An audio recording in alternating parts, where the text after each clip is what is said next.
Welcome back. This has been recorded earlier. We're looking at some incredible video from northern Oklahoma, from Payne and Kingfisher counties.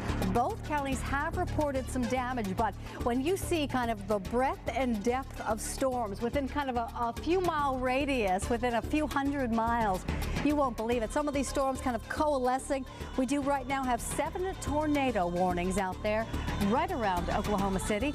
Taking a look right now at Kingfisher County, where we have had reports as well earlier tonight of problems, no question about that. Take a look at this, and that is why. Look at this.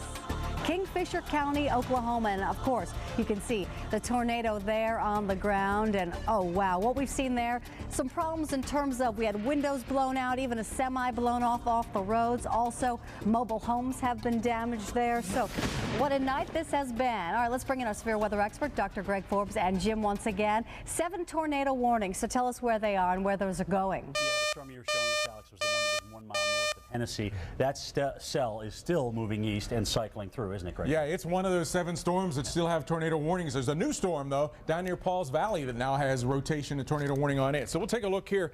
We'll start with the 2 storms that have been in progress the longest. So this storm went east of the Stillwater area. It's now south and east of Pawnee. So areas there south and east of Pawnee, you need to be on the lookout for a possible tornado. This storm that the Vortex 2 team has been on is now east of Guthrie, heading toward the Meridian and the Tryon areas with possible tornadoes.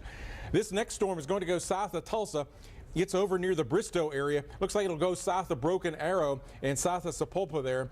Then east of Oklahoma City, around the Choctaw area, tornado warning, Doppler indicated for that area.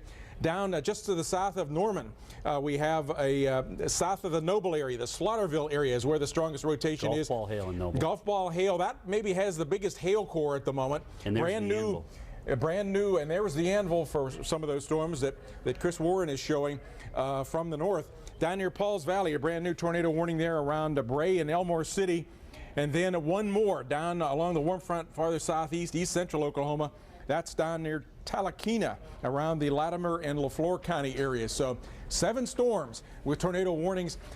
Fortunately, at the moment, the rotation of these is not as bad as they were back on May 10th, but still, tornadoes a possibility in many, many locations tonight, Jim. As far as big metro areas, Tulsa right now seems to be where our eyes are going. Tulsa would be the biggest one. Oklahoma City, the proper, and Norman.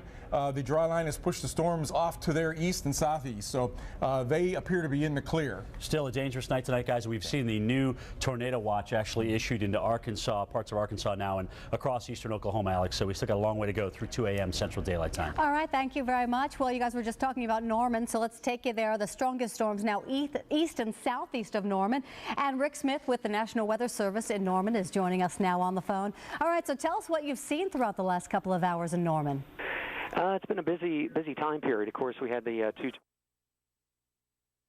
storms to turn more vigorously. The wind shear now starting to approach and pass even to the east of I-35, which is going to also push these tornadic storms east of I-35 with time as well. That's what's happening right now. Now, the storm down south, this one is still quite serious with a tornado warning in effect for Purcell. We've had baseball-size hail. This storm also has a tornado warning on it near OBU to the west of Shawnee Mall. And there is a little bit of wind shear that's pretty significant with that one. Still has a tornado warning on it. That's for Lincoln and northern Pottawatomie County all the way back. Very interesting interaction like that happened just southwest of here, where we had 2 cells that merged, and as soon as they merged, we saw the rotation increase dramatically in those storms just southwest of Norman. So not quite as neat as just having the isolated storms all by themselves. We've had some complex things to deal with in the warning decision-making business this evening. I bet. And also southwest of Tulsa and Bristow, those are kind of coalescing as well, aren't they? Yeah, we're seeing some things coming together there, moving up the turnpike into Creek County and then up toward the Tulsa area. So that's another area of concern as we get into the early evening hours here. All right, so what would you say the next couple of hours? Who's really under the gun with the potential tornado moving through some of the bigger cities? I would be most concerned areas along and east of Interstate 35. This would be areas, well, in southern Oklahoma over toward the Ada, area over towards Seminole and Seminole County, areas from Creek County around Bristow up toward the Tulsa metropolitan area. And then with the line of thunderstorms that's developed from southern Logan up into Pawnee County, that's going to kind of sweep in behind this Creek County supercell and bring a secondary threat of severe weather. So along and east of I-35 from the Red River up into, near the Kansas border, everybody should be alert. All right, and so when do you think we're going to kind of clear out from all of these, from Guthrie to Tulsa and bound toward Norman? Well, the sun is shining brightly here now at the office after we had a little bout of hail there at the tail end of the storm, and I think we're going to see that decreasing trend as far as the convection continue toward the east. So as those storms move to the east, the threat of severe weather will end behind that, hopefully. All right, Rick Smith, thank you so much for your expertise with the National Weather Service in Norman, Oklahoma. And again, he was saying that really the areas of greatest concern, Ada, Seminole County, and Bristol, from the Red River all the way toward the Kansas border. So he certainly has his work cut out for him. He's one of the guys putting out those watches, warnings as well in that area of the country. All right, let's talk about Paul now. Paul is in the newsroom with some more storm reports. All right, Paul, what have you gotten? Well, last time we talked about how no reports in Stillwater. We have a few reports of damage around the Stillwater area. Trees split and laying on Main Street near Stillwater High School. Also, the Whataburger sign was damaged by winds. Whataburger is like a fast food joint like Burger King, McDonald's, Whataburger, if you're not familiar with those across the South. And we're still getting word in that Highway 81 that was shut down for a little while because of that semi blown over by a possible tornado.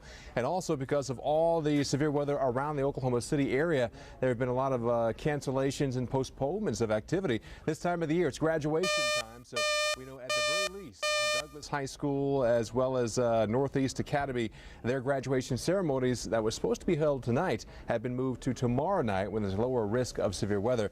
But definitely this severe weather has hit Oklahoma City, but only having a few reports of damages out here, and those are relatively minor as of this point. No reports of injuries compared to what happened, about 10 days ago. That this is a good night to have severe weather, seeing as though it's skipping around some of the major and densely populated areas around this area of Oklahoma City. But let's talk more about what's going on there right now on the radar. Let's head back to Jim and Dr. Forbes. Yeah, I just got some new reports too of flooding in the Stillwater area. Greg, it's been the warm front today. Yeah, the really. big storms have been on the warm front, haven't they?